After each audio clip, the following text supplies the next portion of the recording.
தற்போது தாவேக அமைச்சர்கள் அடுத்தடுத்து ஏதோ ஒரு புகார்களில் சிக்கிய வண்ணம் உள்ளனர்.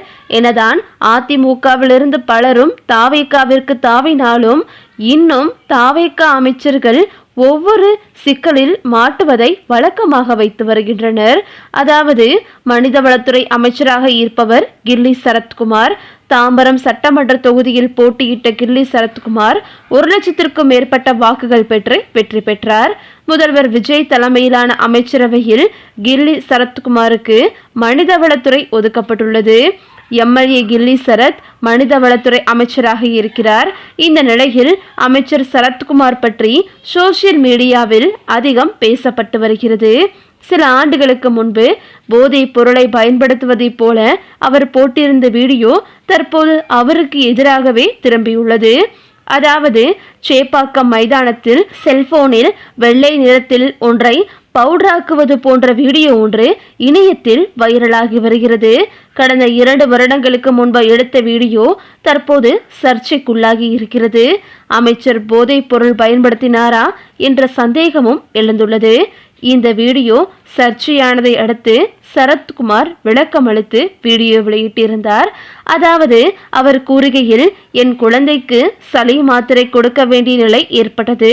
குழந்தைக்கு மாத்திரையை விழுங்க முடியாத காரணத்தினால் அதை நொறுக்கி பவுடராக்கி குழந்தைக்கு கொடுத்ததாக கூறினார். இருப்பினும் அவரது விளக்கம் ஏற்றுக்கொள்ளக்கூடிய வகையில் இல்லை. போதைப்பொருள் பயன்படுத்தியதாக குற்றச்சாட்டுகள் எழுந்த நிலையில் அமைச்சர் சரத்குமாரை பதவி நீக்கம் செய்ய வேண்டுமென வலியுறுத்தப்பட்டு வருகிறது.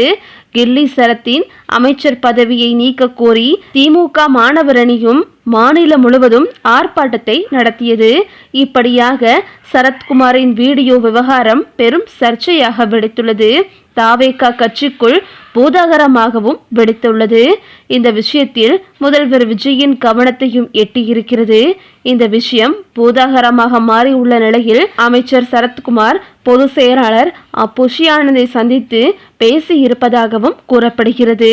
விளையாட்டாக செய்ததை வேண்டுமென்றே பெரிதுபடுத்தி அரசியல் ஆக்குகிறார்கள் என்றும் தளபதியிடம் எடுத்துக் கூறுங்கள் என சரத் கூறியதாக கட்சி வட்டாரத்தில் பேசப்படுகிறது. ஆனால் பொதுச் செயலாளர் ஆனந்த் சரத்திடம் எந்த ஒரு உத்தரவாதமும் கொடுக்கவில்லையாம். இந்த விஷயம் முதல்வரிடம் சென்றுவிட்டது என்றும் அவர் எடுக்கிற முடிவுதான் இறுதியானது என்றும் ஆனந்த் கூறிவிட்டாராம். இதனால் மிகவும் அப்செட்டில் அமைச்சர் சரத்குமார் சென்றுவிட்டார். மேலும் சரத் மீது 2 முதல் 3 மாதங்களில் அமைச்சரவை மாற்றத்தை செய்யும் போது நடவடிக்கை எடுக்கலாம் என கட்சி தலைமையிடம் சீனியர்கள் கூறியதாக தெரிகிறது. ஆனாலும் இறுதி முடிவு முதல்வர் விஜய் கையில்தான் இருக்கிறது என கட்சி வட்டாரத்தில் பேசப்படுகிறது. எந்த நேரத்திலும் அமைச்சர் சரத் மீது நடவடிக்கை எடுக்கலாம் என்றும் கூறப்படுகிறது. சென்னை மாநகர காவல் ஆணையத்திற்கு அமைச்சர் சரத்குமாருக்கு எதிராக பெண் வழக்கறிஞர் சரண்யா நடராஜன் புகார் மனு அளித்துள்ளார். போதைப் பொருள் பயன்படுத்துவது போன்ற வீடியோ தொடர்பாக வழக்கு பதிவு செய்து உடனடியாக விசாரணை நடத்த வேண்டுமென கோரிக்கை வைக்கப்பட்டுள்ளது. அவர் அளித்த புகாரில் குழந்தைக்காக மாத்திரையை நொறுக்குவதாக சரத் கூறுவது நம்பும்படி இல்லை என்றும் அமைச்சர் சரத்குமார் போதைப் பொருள் பயன்படுத்துவது போன்று வீடியோ வெளியாகியுள்ளது சாதாரணமாக கடந்து செல்ல முடியாது என்றும் தெரிவித்துள்ளார். மேலும் அமைச்சர் சரத் வெள்ளை நிற பவுடரை ஒழுங்குபடுத்துவது போதைப் பொருள் பயன்படுத்துபவர்கள் செய்யும் செயலாகும் என்றும் பவுடரை ஒழுங்குபடுத்த ஏடிஎம் கார்டு 500 ரூபாய் நோட்டு போன்றவற்றை அமைச்சர் சரத் பயன்படுத்துவது எதார்ச்சையானது அல்ல. வெள்ளை பவுடரை அமைச்சர் சரத் ஒழுங்குபடுத்தும் விதம் போதைப் பொருள் பயன்படுத்துவதில் கைதேர்ந்தவர் போல் உள்ளது என்றும் கூறியுள்ளார். இப்படியாக அமைச்சர் சரத் மீது அடுத்தடுத்து புகார்கள் எழுந்துள்ளது. இது ஒரு புறம் மிகப்பெரிய சர்ச்சையை ஏற்படுத்தியுள்ள நிலையில் தற்போது புஷி ஆனந்த் மீது மிகப்பெரிய புகார் ஒன்று எழுந்துள்ளது. அதாவது தமிழக வெற்றி கழகத்தின் வழக்கறிஞர் அணியின் இணை செயலாளர் ஞான சௌத்ரி கட்சியின் பொதுச் செயலாளர் புஷி ஆனந்த் மீது லஞ்ச புகார் அளித்துள்ளது பெரும் பரபரப்பை ஏற்படுத்தியுள்ளது. அரசு வழக்கறிஞர் நியமனத்தில் தாவேகா பொதுச் செயலாளர் புஷி ஆனந்த் பெரும் தொகையை லஞ்சமாக பெற்றுள்ளதாக அவர் குற்றம் சாட்டியுள்ளார். இது தொடர்பாக அவர் தாக்கல் செய்துள்ள மனுவில் ஒரு அரசு வழக்கறிஞர் நியமனத்திற்கு ரூபாய் 5 லட்சம் முதல் 30 லட்சம் வரையிலான லஞ்சம் கைமாறியுள்ளதாகவும் இந்த பிரம்மாண்ட முறைகேட்டில் சட்டத்துறை செயலாளர், மாவட்ட ஆட்சியர் மற்றும் மாவட்ட செயலாளர் ஆகியோருக்கு நேரடி தொடர்புள்ளது என்றும் குறிப்பிட்டுள்ளார்.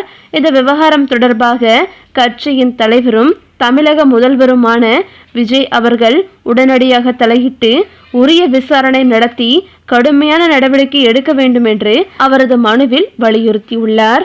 இந்த நிலையில் இது தொடர்பாக தற்போது புஷி ஆனந்தை விசாரணை செய்வதற்காக போலீசார் அழைத்து சென்றதாகவும் இது தாவேகாவினர் மத்தியில் பெரும் பரபரப்பை ஏற்படுத்தியுள்ளதாகவும் சொல்லப்படுகிறது. இதற்கு திமுக தலைவர் உட்பட பலரும் தங்களது கண்டனங்களை தெரிவித்து வருகின்றனர். எதற்கு விசாரணை நடத்த வேண்டும், எப்படி அனிதா ராதாகிருஷ்ணனை கைது செய்தார்களோ அதே போல தற்போது புஷி ஆனந்தையும் கைது செய்ய வேண்டும் என்று தற்போது திமுகவினர் கூறி வருகின்றனர். இது ஒரு புறம் இருக்க, தற்போது அதிமுகவிலிருந்து காங்கிரசிலிருந்தும் தாவேகாவில் இணைந்த வண்ணம் உள்ளனர்.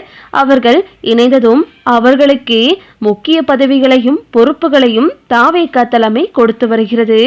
ஆனால் அந்த கட்சியை நம்பி இருந்த அடிமட்ட தொண்டர்கள் என்று கூறப்பட்டும் பலருக்கும் தற்போது தாவேகா கட்சியில் எந்த ஒரு மரியாதையோ பொறுப்பையோ இன்னும் வழங்கவில்லை. இதனால் கொந்தளித்து போன தாவேகாவின் முக்கிய உறுப்பினர்கள் தற்போது திமுகவில் இணைய இருப்பதாகவும் சொல்லப்படுகிறது. இது தாவேகாவினர் மத்தியில் பேரதிர்ச்சியை ஏற்படுத்தி உள்ளது.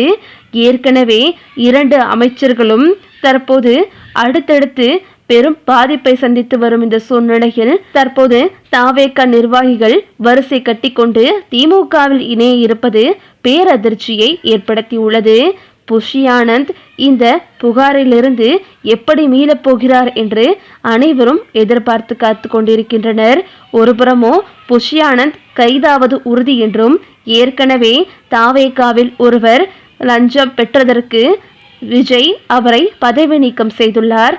அதே போன்று இவரும் பதவி நீக்கம் செய்ய வேண்டும் அல்லது இவரை கைது செய்ய வேண்டும் என்று தற்போது பலரும் தங்களது ஆதங்கத்தை வெளிப்படுத்தி வருகின்றனர். என்னதான் புதிதாக கட்சி தொடங்கினாலும் திமுகவை போல் வருமா? எத்தனை ஆண்டு கால அனுபவம் உள்ள ஒரு கட்சியை இப்படி சாதாரணமாக வீழ்த்திவிட்டு ஆட்சியை நடத்த முடியுமா என்று தற்போது திமுக உட்பட பலரும் பேசி வருகின்றனர். ஓகே விவோஸ், இதை பற்றி நீங்கள் என்ன நினைக்கிறீங்க அப்படின்னு சொல்லிட்டு உங்களுடைய கருத்துக்களை கமெண்டில் தெரிவிங்க. இந்த வீடியோ உங்களுக்கு பிடிச்சிருந்தா லைக் பண்ணுங்கள், ஷேர் பண்ணுங்கள். மறக்காமல் நம்ம சேனலை சப்ஸ்கிரைப் பண்ணிக்கோங்க. தேங்க்ஸ் ஃபார் வாட்சிங்.